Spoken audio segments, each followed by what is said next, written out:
How's it going, Dolphin fans? Real quick video for you today, but the offseason is officially underway. The legal tampering period has begun. We've already started to hear lots about the potential contracts that we are going to hear, some moves going down, and what this means for our teams and what our teams are trying to do this offseason and what they very much could look like. And for the Miami Dolphins, we heard lots of rumors of a potential tank even, but definitely some kind of rebuilding process as they bring in these new coaches, these new front office personnels, a new vice president. So lots of changes going in with the Dolphins, and that was going to come with sweeping changes to the roster. Letting a lot of veterans go and trying to build this team over young and establish a new system, a new identity, new principle as far as how to make moves in the offseason. And so we've started to kind of see that, and it very much feels like a rebuild. Now, the word tank's going to get thrown out there. I don't think that really even exists in the NFL, particularly because the talent difference is so small, and I just don't think it's a lot easier to turn over a roster in a year or two. We've seen that plenty of times with like the Rams and other teams who become really good really quick. So I don't think there's actually the need to do any kind of tanking, but there is definitely a rebuild going on in Miami.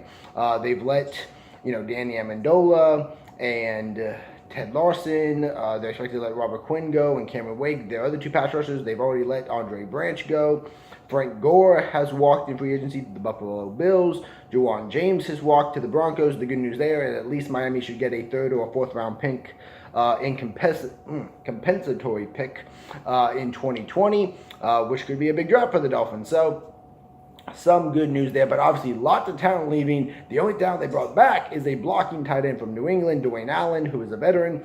So, a lot leaving, not much coming back for the Dolphins, and that obviously signifies the rebuild. Now, I think Miami will get around to signing some talent. A big rumor is that they're going to sign Tyrod Taylor after releasing Ryan Tannehill. Now, my quick thoughts on that is I actually don't particularly mind the move. Now, that's not because I like Tyrod. In fact, ever since back when he was the starting quarterback of the Buffalo Bills, I've been on that I didn't think he was very good. I always thought he was a bit overvalued by the league and the media.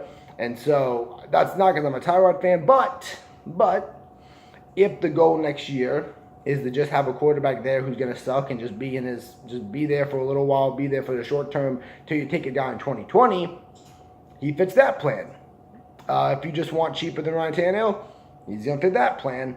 And if we do draft the quarterback this year as opposed to 2020, then Tyrod really becomes irrelevant because if he does start, he's just going to be starting for a little while before Haskins or Drew Lock or whoever takes over for him. So I don't really care or mind if we sign Tyrod Taylor.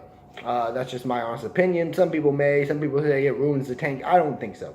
If Tyrod Taylor started for us, particularly the majority of the games, he'd be a bottom 2, 3 quarterback in the conference, probably bottom 3, bottom 5 in the league. That's more than bad enough to get you wherever you think you need to go. So not really concerned there, but obviously things aren't looking up considering the fact that we're debating whether or not Miami's probably future quarterback is bad enough to be as bad as we want. That's where the Dolphins are right now, quite unfortunately. But I don't think hope is lost. Dwayne Haskins, I think, could very well be available for the Dolphins, even if they have to trade up. When you think about it, the Cardinals, if they take any quarterback, it seems like they're going to take Kyler Murray. The Raiders seem interested in Kyler Murray as well. Also, I've heard them connected to Drew Lock a lot more than Haskins.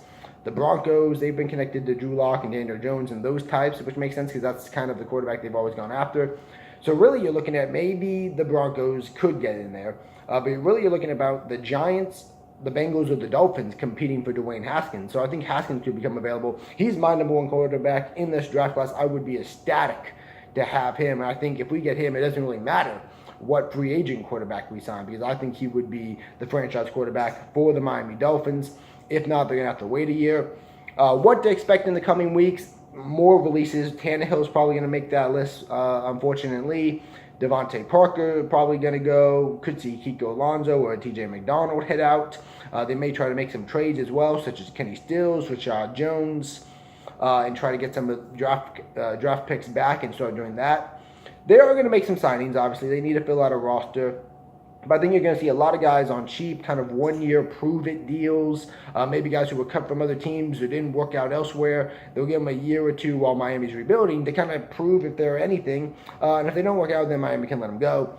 And if they do work out, then great. They can stay on the team. I think those are the kind of free agents they're going to target, not any of these high-priced free agents that you're seeing teams go after. I think the Dolphins are going to want to try and mimic the Patriots process of, developing players, and if they get too expensive, letting them go, because you always get that compensatory pick back anyway. Patriots have done a really good job with that with guys like Nate Solder, and now they're going to do it again with Trent Brown. Get these guys cheap. Tom Brady makes them look a little bit better than they are. They get overpriced. They let them go. They get another pick to replace them. So it's like a good cycle there, and it's something really Miami should try to mimic, and I think they will this offseason. So there you go. Quick little update.